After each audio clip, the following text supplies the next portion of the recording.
সত্য কথা আর উচিত কথা বলা এখনকার দিনে অপরাধ। কারণ মানুষ সত্য জিনিসটা শুনতে চায় না, আর উচিত কথা সেটা সহ্য করতে পারে না। শরীরের সবথেকে বড় অংশ হৃদয়, যেখানে থাকার যোগ্যতা সব মানুষের থাকে না। কারো সম্পর্কে কেউ খারাপ কিছু বললে চট করে বিশ্বাস করবেন না, কারণ কিছু কিছু মানুষ আছে যারা ভালো সম্পর্কগুলোকে খারাপ করে দেয়, অনেক উল্টোপাল্টা কথা বলে। একটা কথা মনে রেখো, সত্য একটা খুব দামি উপহার, যেটা কখনোই সস্তা লোকের কাছ থেকে আশা করা উচিত নয়।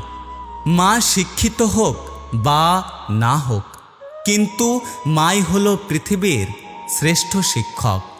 অপেক্ষা আর ধৈর্য ধরতে শেখো, কারণ সহজে পাওয়া জিনিসগুলো জীবনে বেশি দিন থাকে না। যেটার জন্য অপেক্ষা আর ধৈর্য ধরবে, সেটা পেতে দেরি হলেও সারা জীবন থাকবে। কোনো জিনিস হারিয়ে গেলে তবেই বোঝা যায় কিছু জিনিস অবহেলা নয়, বরং আগলে রাখতে হয়। জীবনে তো অনেকজনই আসে, কেউ আসে স্বার্থের জন্য, কেউ আসে সময় পার করার জন্য, কেউ আসে জীবনকে ধ্বংস করার জন্য, আবার কেউ আসে সারা জীবন আপন হয়ে থাকার জন্য। আমি বদলে যাইনি, আগের মতোই আছি। পার্থক্য শুধু আগে অন্ধ ছিলাম, আর এখন দেখতে শিখেছি। প্রতিটা অপমানের প্রতিশোধ নিতে শেখো, নিজেকে তার চেয়ে বেশি উন্নত করে। যে অন্যকে সম্মান করতে জানে না, তাকে আপনি সম্মান দিলেও সে সম্মানের মানে বুঝবে না। ধৈর্য এমন একটা গাছ যার সারা গায়ে কাটা, কিন্তু যার ফল অত্যন্ত মিষ্টি।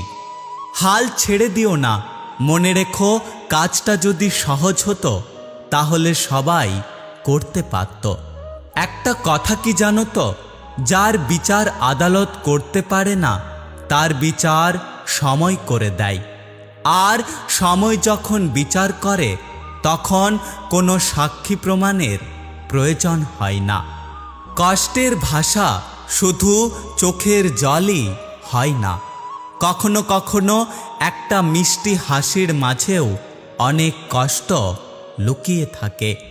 যে মানুষটা অল্পতেই খুশি হয়, তার কপালে সেই অল্প জিনিসটাও থাকে না। মানুষ চিনতে ভুল হলে দোষের কিছু নেই, কারণ অমানুষগুলো দেখতে অবিকল মানুষের মতো।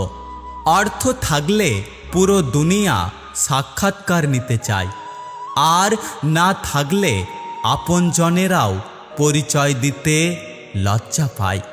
আপনি নিজের দিক থেকে সৎ থাকুন, ঠকলেও অন্তত এটা ভেবে শান্তি পাবেন যে আমি ঠিক ছিলাম। আসলে সত্য জিনিসই আমাদের শান্তি দেয়।